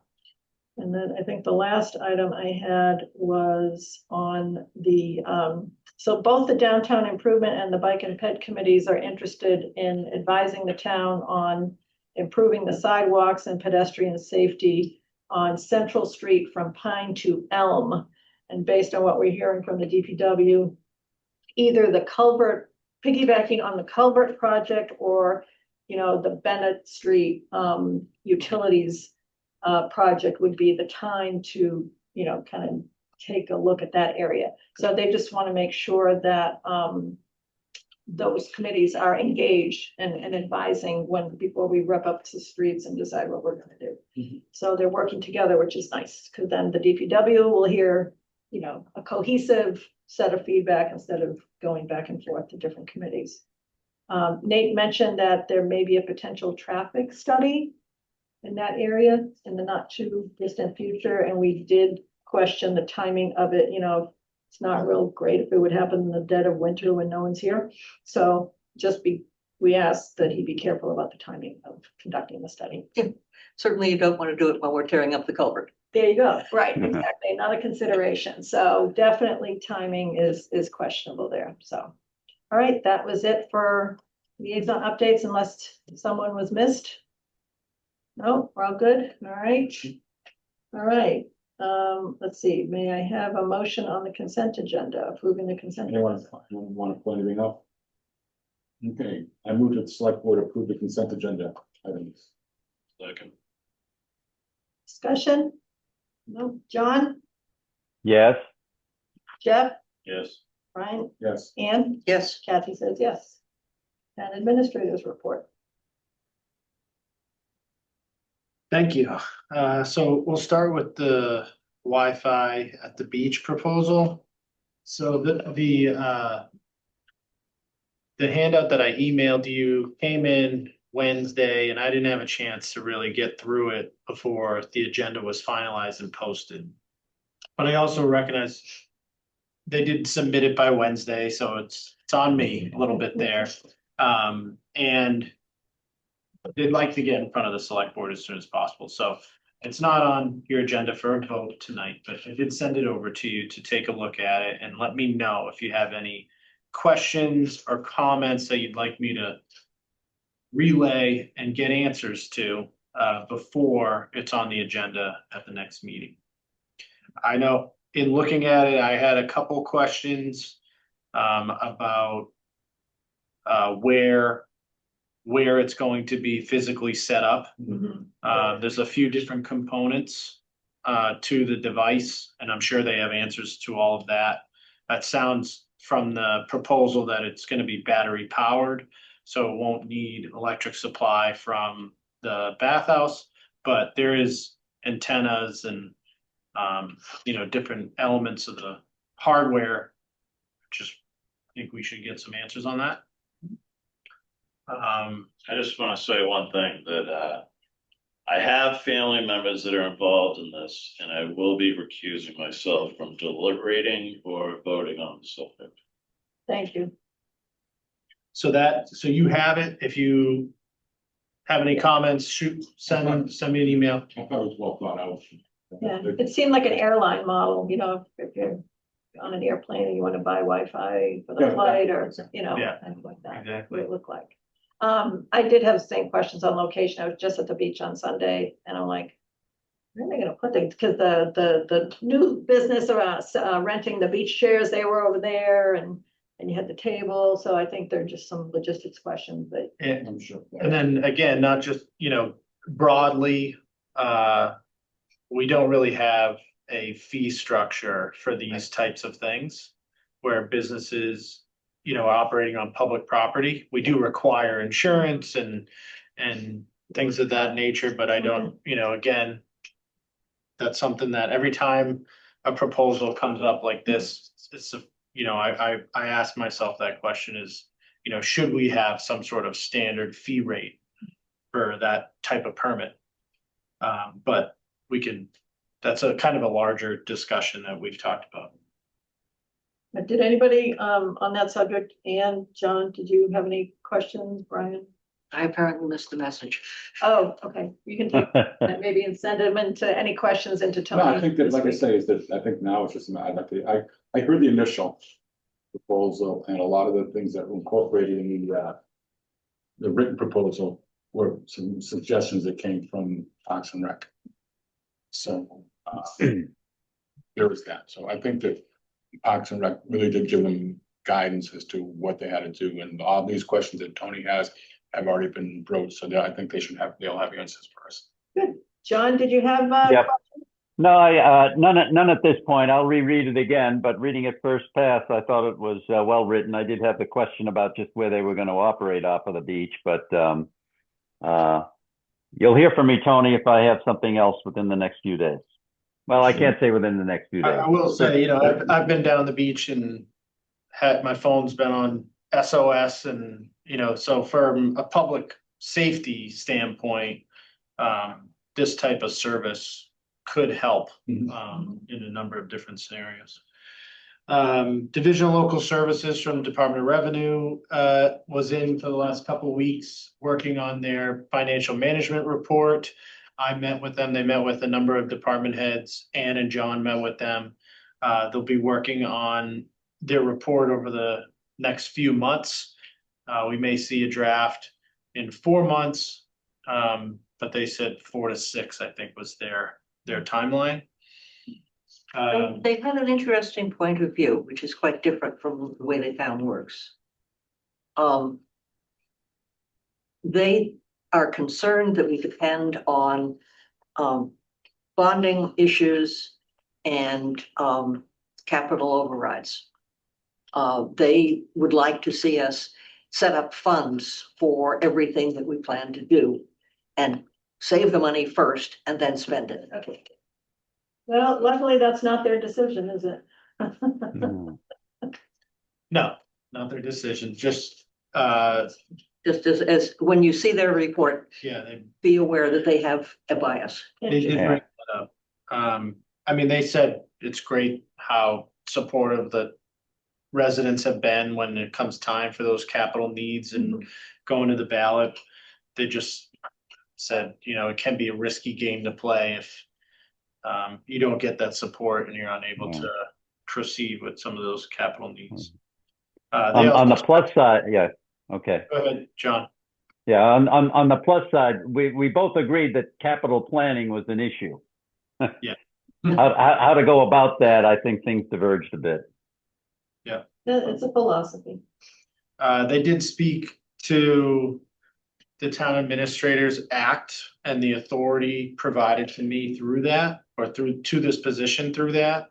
And one element they brought up was signing of the warrant on a weekly basis may be an issue that the statute gives the authority to the select board to sign that warrant. Select board has the ability to choose one or a backup select board member to come into the town hall and actually physically sign the warrant. I have legal taking a look at that opinion and providing their own. If that is an issue, if the Town Administrator Act doesn't authorize me to do that on your behalf strong enough by the opinion of our legal counsel, we'll come back to the select board with a solution. Does the town have DocuSign? Yes. So Can we use it for the Why- cemetery deeds? yeah, why can't we be using that for some of these things? Because at Essex Tech, we sign all our warrants through DocuSign. Sold a house on my phone using that. It may be a non-issue to begin with. How about an auto pen? Our postal property drone survey is in progress. It's in the early stages, but they're working with our police department and DPW to figure out their schedule to start their drone surveying. This is to create a baseline of material and condition of our coastal properties so that we can measure on an annual basis and post storm events so we can claim any damages that we might need to in the future. We spoke about the smell coming from the wastewater plant a few weeks ago, and I sent an update. The gasket replacement project is 100% complete now. And I think Chuck's comment was those gaskets were probably original to the plant. And those keep the air and the smell, airtight on those tanks. So we're hoping that that'll make a huge difference. Is that a costly, It's all custom gaskets, so I'm sure it wasn't entirely cheap, but. Can't like defer on a maintenance schedule over 10 years. Anyway, Well, we're gonna be looking at, given that. We'll see how these improvements go, but it seemed like the select board wanted us to take a closer look at what type of rotating schedule and the cost analysis associated with that relative to the smells coming from the treatment plant. What about the schedule on the wood chip? The biofilters next. So they had a company come out and take a look at the filter, and they're pricing out replacement of the wood chips, and also they did kind of an existing conditions assessment, and there's a fabric liner in there that might need to be replaced as well. So we're getting pricing on that, but that's the next step. Okay. Thank you. Continuing to work on the capital plan, mentioned continuing to work through contract negotiations. The state budget was finalized and signed by the governor, included in the state budget for Manchester by the Sea. From Senator Bruce Tarr, a $75,000 earmark for senior center improvements. Nice. And from Representative Drew Tarr, a $25,000 earmark for a new police motorcycle. Our existing motorcycle has been, hasn't been used. I was gonna say. I don't know if you've seen it. Yeah, go off the course. So it's an opportunity for us to replace that at no cost on the town. Do we really need one? We do, I think so. I would say yes. Okay, we've managed to live without one for a couple of years. Yeah, Yeah, but that doesn't come without any negatives. so I think it It's a would be different helpful to style of educate policing. us. It would be helpful to educate us on what we can't do when we don't have the motorcycle. Do we have officers that have motorcycle licenses now? Yes. Okay. All right. And through NEMLEC, we're associated with NEMLEC, and so having the motorcycle is another asset that we can contribute to NEMLEC. As a, if someone needs a motorcycle unit for a particular event, we can participate in that, and then assets that we don't have in-house that other departments have that are associated with NEMLEC, we get that in return. Yeah, I just want to make sure it gets used. That's all. And then we also received from the Massachusetts Council on Aging, grant for senior center modernization, which is $14,994. And essentially, I was excited to tell you about that until this morning, until the beginning of this meeting, but it's essentially that setup, the ability to have that set up next door. Minus the technical. Minus the- And the company that we use to purchase this equipment is on the state bid list, so we can just utilize that grant to purchase a similar setup. So between the $75,000 earmark and that grant, our next step is to make a decision as to spending the $75,000 on temporary ADA improvements to the senior center. But if we did do that and utilize that grant, we could start having public meetings over there in the short term. So those two puzzle pieces have aligned. Do we know how much that's gonna cost for the ADA? Like, is it really gonna be 75, or what is that? It depends on what menu, what options on the menu we choose. I think we can certainly do a ramp, access to the front door for much less than that. It really comes down to what we do with the bathrooms. So we're scheduled to have our first joint discussion with FinCom, I think, the senior community center sometime in August. We're supposed to get that. Was it 35, not 35% design? Is 35% design is due in August? And Yes, but I think that's gonna be September. so we It get actually might be information. August. I know we're getting the information in August. Yeah. I wasn't clear if the meeting was gonna be in August or the meeting is gonna be in September. I was hoping to have that information presented to the select board in August, and then if we're gonna have a discussion with the finance committee or a joint discussion, see if they could do that. If not, we would go to them in September. Because I think their August agenda seemed a little full already. Okay. Can we just make sure that's on the action list? Because the facilities planning committee, we're definitely tracking that and making sure that we we keep an eye on that as well. Anything else? I was just gonna mention that we toured CST, Oh, yes, that's right. Yeah. and Kathy, John and I, went and took a look at the progress being done at CST. It was an impressive, And They've put Land- millions into the landscaping. yeah, the landscaping is quite impressive. yeah, I think he said they've planted over 300 or 400 trees and, Which is tough in a drought, to get those things started, so.